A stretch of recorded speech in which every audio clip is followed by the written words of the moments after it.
We got some winter melon for the winter. Another one.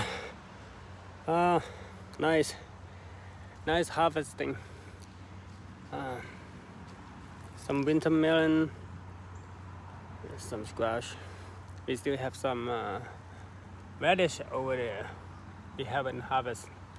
And right here we have some carrot. Carrot, I think you gotta wait until the first frost. Oh, more radish over there too. That one is huge. Look at that one.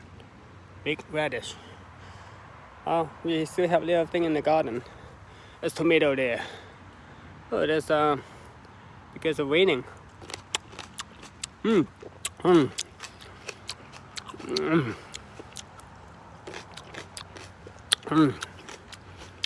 Good. I will bring that home for the winter.